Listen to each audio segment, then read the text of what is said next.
Hello, guys. Good day. This is Anne of Reinforcement Club, your fellow positive reinforcer. Today, we are going to talk about why dreams do come true.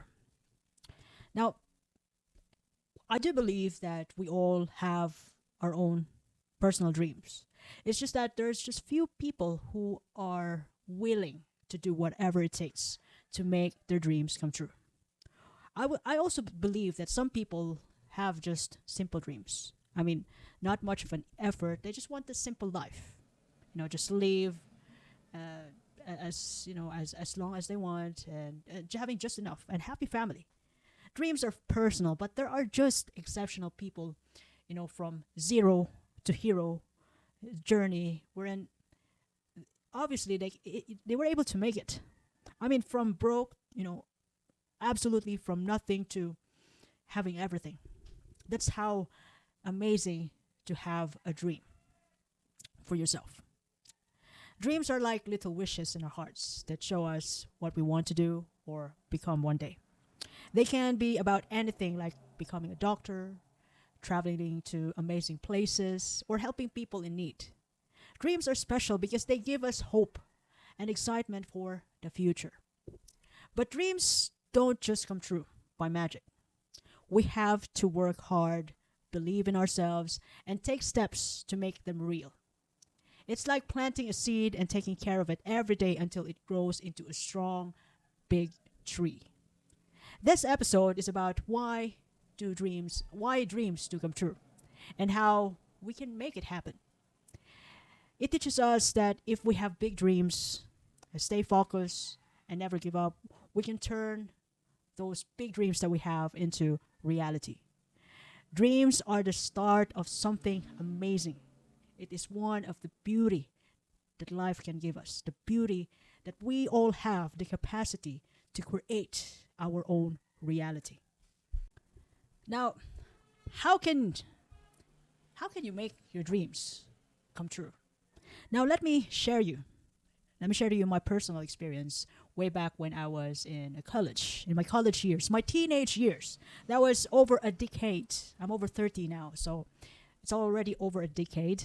And way back that time, I really want to go abroad, work as a nurse, buy my own house, and have my own car. That's it. That's how simple, my vision is. I just want it. And being born in the Philippines, we just have a simple family, and I don't have a any close relatives who can sponsor me to go abroad. Who can sponsor me visa wise, and I was raised by my dad. My dad is a single parent, as well as my aunt. My aunts helped me a lot. So that was just my dream, and it was a and I graduated way back 2008, and the economy. I'm talking about the global economy. It was totally a mess. Like we have loads of surplus nursing graduates in the Philippines that time that we all ended up unemployed. So what we did was, I have an option to get myself into volunteering. And some of my classmates, as well as my friends, they applied and became a call center agent. Some of them became a medical representative. Some of them, they start their own business because they realized that even though they got employed as a nurse, it the salary wasn't enough when you work in the Philippines.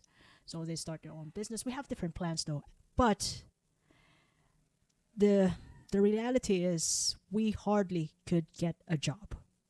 Most of us ended up as volunteers before we could finally get a slot into to get the job into that institution. We have to wait for another turnover. Some nurses would be, you know, resigning for a job transfer or going abroad, and then when somebody is out, then we go in. So that was the way before, because we have loads of nursing graduates.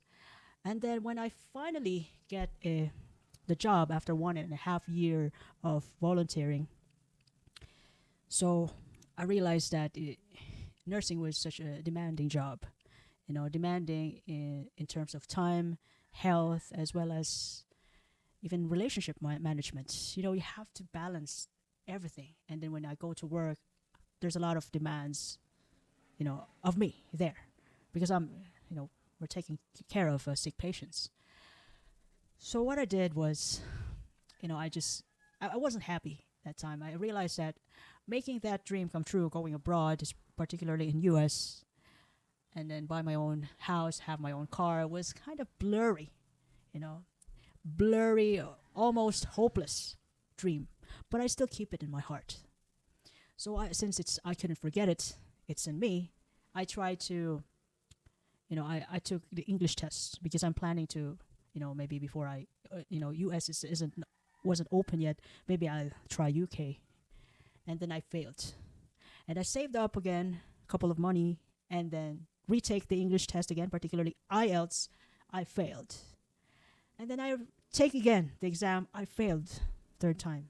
And then I realized maybe, this is not for me, but I still have that dream in my heart, go abroad, buy my own house, have my own car.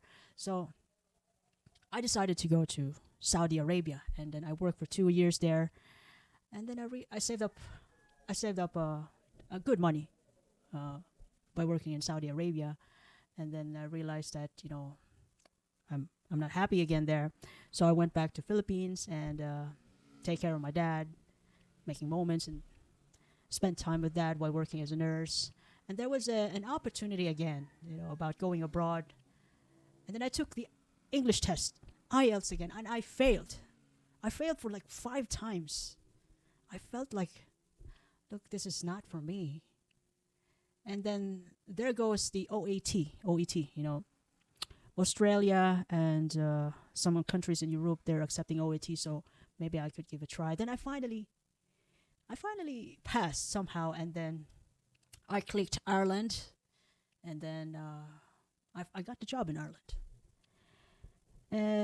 When I arrived in Ireland, I realized that it's not the weather that I expected, but the people are so good. They're accommodating, they're polite.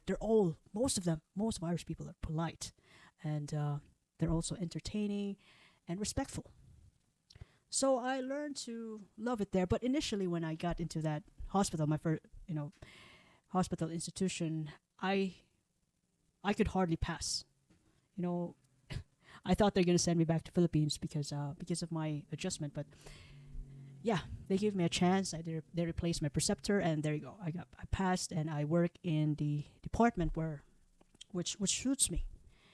So I don't like to work in night shifts anymore. I'm taking care of healthy patients, and I love my job there. I love my job in Ireland. I love working in that institution.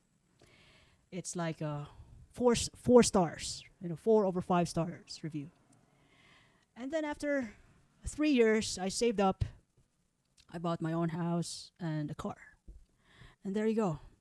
It took me, I had that dream, buying a house, have my own car, work abroad.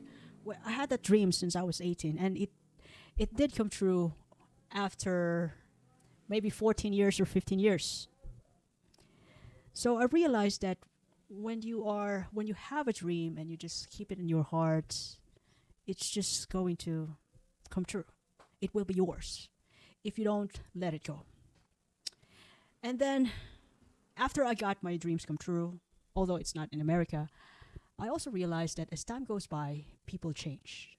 So this time around, I don't want to be in America. I want to stay in Europe. I love it there.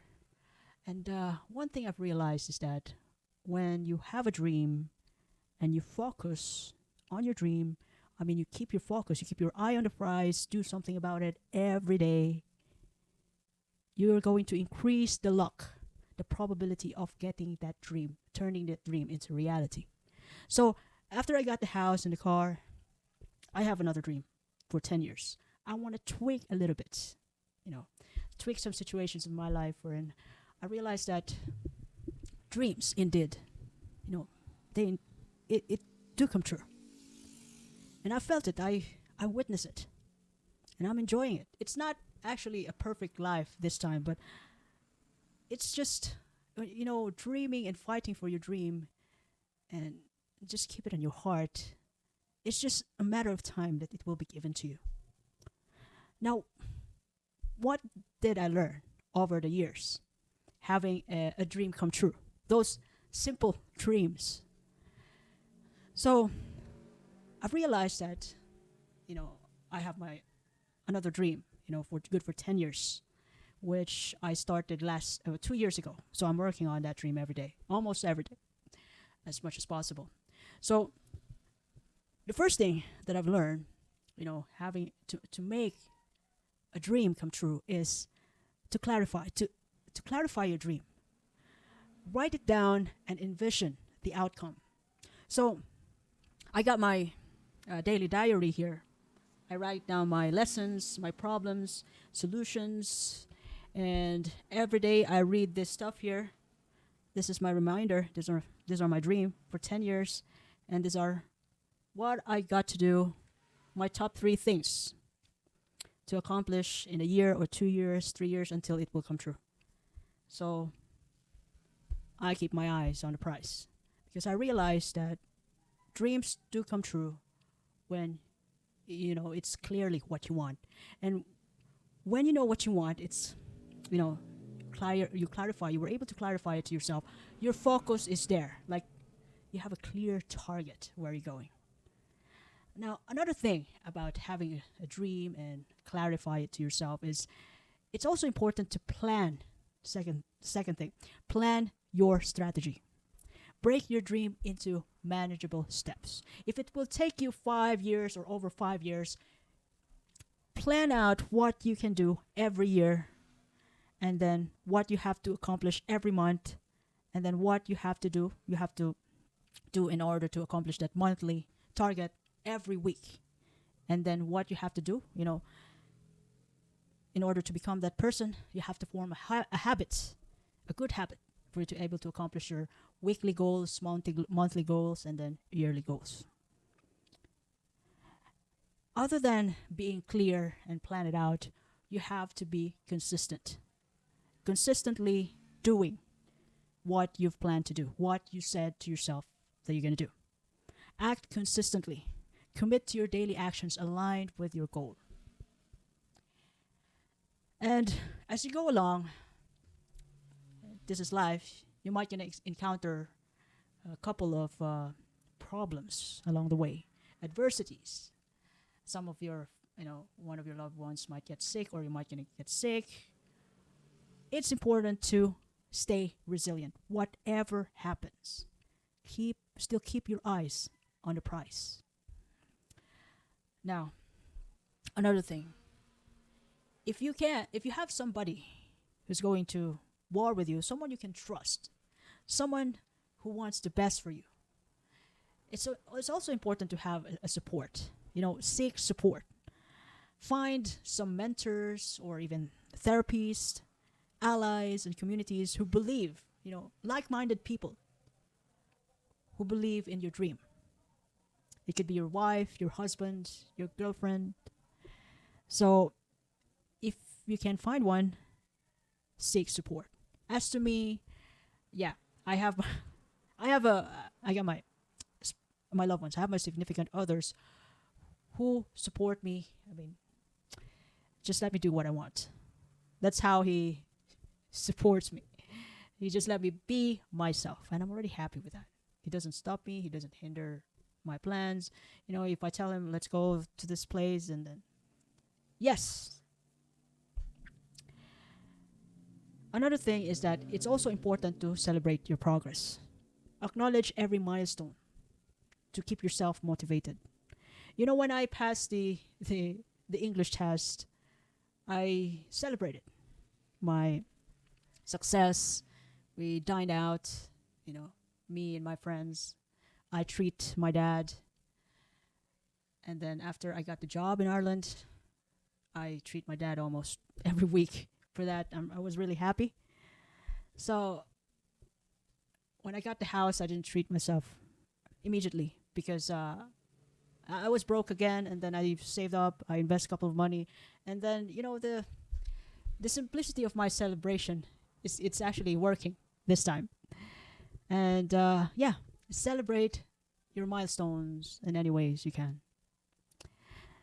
Lastly, the last but not the least, thing that I've learned is it's also important to be flexible, adapt as needed. Your flexibility ensures that you stay on the track, even if the circumstances change. As I've mentioned before, along the way, as you work on your dream, you're going to encounter loads of changes, problems, even hindrance. Before I failed the test 5 times. Some of my friends, some of my a good friend of mine, he failed 7 times, but now he's in U.S. because that's what he wants. Just keep fighting, and when you get the dream, y- feel free to make another dream and celebrate more milestone because that's life. That's what life is all about. There's more to life than staying at home, watching TV, and watching TV without exercise. And there's more to life than that. Dreams come true. They do come true because they serve as a powerful motivators. You know, for us, guiding us towards our aspirations. Dreams provide clarity about what you want in life, and with dedication, effort, and resilience, you can turn your dreams into reality. It's just that you have to pay the price of hard work. There's a lot of trade-offs. Hard work, time, effort, and it all takes time. So, I hope you learned something from the episode today. And if you love the content, you can follow me in YouTube, Facebook, Spotify, Apple Podcasts, even Amazon Music. Reinforce Me Club. I do appreciate your time and have a lovely day ahead. You can even share this to your family and friends. So, gosh, thank you.